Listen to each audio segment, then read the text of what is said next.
Flix with the Hicks, where we tell you about the movies. We tell you if they're great or if they really stink. Now it's time to start the show. Yeah, now it's time to go. Guess what?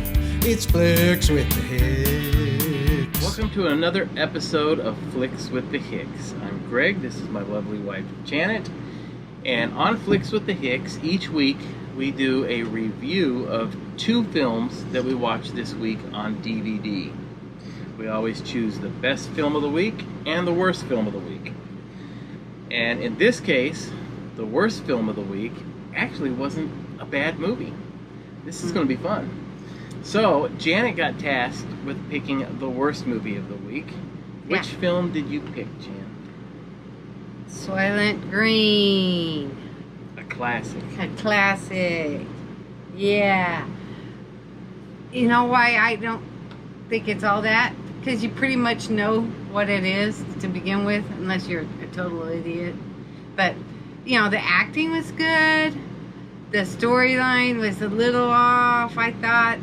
You know, but it was made in 1973. Charlton Heston and Lee Taylor Young and Chuck Connors and Edward G. Robinson. You know, it had some great acting in it. You know, it's back in 73, so you know the film footage wasn't the best, but the story is, you know, everybody in New York City, there's 40 million people. They're running out of food, but the rich people all have all kinds of food, and they're using the poor people like slaves, and they have all the nice stuff and real food, and everybody else, you know, in the slums, New York has become slums, and everybody is like starving. They had Soylent Yellow, Soylent Red. Now they come out with this Soylent Green that's supposed to be better for you. And they're using plankton from the ocean, which is running out. And it's just, you know, and this... It's a very grim view of the future. Which is actually kind of interesting because the movie is supposed to take place in the year 2022. Isn't that weird? Yeah, we just happen to be watching it in the same year it's supposed to be. You know, in the future, you know. But Charlton Heston's like trying to find out about this, and you know, there's a murder, and he's a detective, and you know, trying to figure out what's going on. But through the whole film, you're basically waiting for the big reveal of what is Soylent Green. Yeah. And Charlton Heston discovers it. Right. But then you gotta watch it to find out, y'all. But, you know, it wasn't, you know, you were waiting and waiting and waiting and waiting and waiting. And you already knew the whole story. Mm-hmm. But it's a concept, you know. Then they had Logan's Run was kind of like this too, you know, and I got bored with the movie. I really did. Well, one of the best characters in the film was played by Edward G. Robinson. This was his last acting appearance, and there's a scene in there, I don't want to give the film away, but when this film was made, they had decided that in the future you could decide whether you wanted to live or die, and you could choose your own death. And one of the scenes with Edward G. Robinson it's a beautiful scene the way it was shot. But to me, the film, it's a good film, not a bad film, not a great film, but their view of 2022 was really off. Everything from the interior designs of the buildings and but overall, So what would you give your film? To rate it 0 to 100. 0 to 100. You know, I really wasn't. I could take it or leave it. and I don't want to watch it again. I'll give it a 55 because Charlton Heston, the actors and stuff, but the story, I'll give it 55. Just not all that. It's about. I would give the film. I'd give it a 68. I'd give it a 68. Not a great film.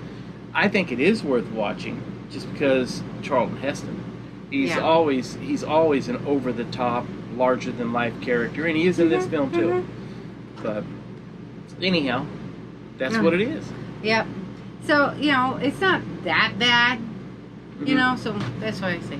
Okay, let's go to your movie. All right. It's going to be good. A good one for the week. I got to choose the best film of the week, and hands down, no question, Butch Cassidy and the Sundance Kid, starring Paul Newman, Robert Redford, and the beautiful Katherine Ross. Now, this film came out in 1969, and they had a budget of $6 million. The movie grossed $102.6 million at the box office. Since then, no telling how much movie is made on DVD sales, VHS, Blu-ray, all of that stuff. This film, when it was made, was a little controversial because in all westerns, the heroes of the western fight to their death or fight and win, and that's when the movie ends. They ran. And a lot of people, especially the critics, when it was first viewed, didn't like the idea that Paul Newman and Robert Redford were running from the law, the posse that was chasing them, which was probably Pinkertons, but it didn't actually say that in the film. Another controversy with this film was when they did the screening for it, the critics lambasted the film because they didn't like the use of Raindrops Keep Falling on My Head, the music to the scene with the bicycle. Yeah, they said it didn't fit, it wasn't a Western type of song, it was just totally out of place. Right. That turned out to be the most famous scene in the movie. Right. And so even though the critics initially panned the film, when they did the screenings in front of audiences loved it. Right. And the people liked it. The critics were just being jerks. Yeah, and how could you go wrong with Paul Newman and Robert Redford in a film? Both of them. I mean, I would watch anything that the two of them are in. They're such great, wonderful actors. But it was groundbreaking for its time because they ran. They didn't stand up to the posse. They were trying to get away. And they ended up eventually going to Bolivia.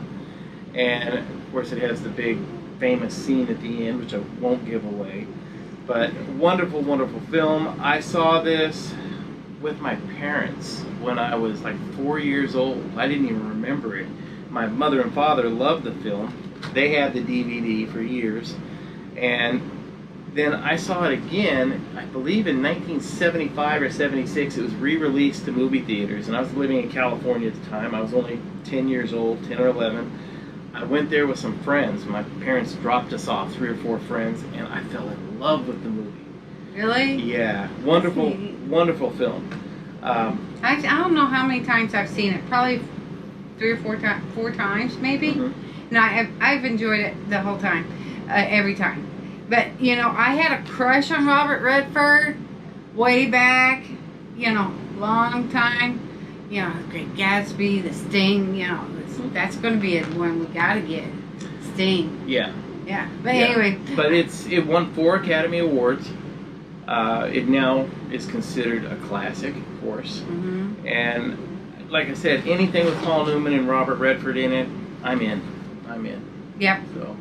And Paul Newman, he's just a smart aleck all the time. Yeah, but I like it. I like it. He's funny. We saw a documentary about the making of this film, and it was amazing how much fun they had doing this film. Even on their days off, the actors would come in and practice scenes. And this is after they had been working 2-3 weeks. And even when they had the opportunity to get away and just have a good time, they would show up on set and practice their scenes. They enjoyed working together that much. Right. That's awesome. So, but I would give this film 0 to 100. I'd give it a 94. Really? I would give it a 94. Yep. Yep. I Yeah. could watch this over and over and over Yep. again.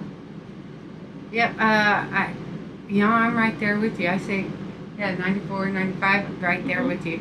Exactly. I mean, this is a keeper. Oh you yeah. know? Oh yeah. I don't know about the Soylent Green about a keeper. I mean, I'd give it to the girls or something.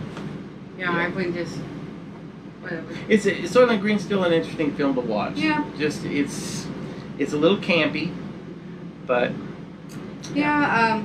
But this one's a keeper for sure. all right, folks. We hope you enjoyed this week's reviews, and until next time, go out and see a good film.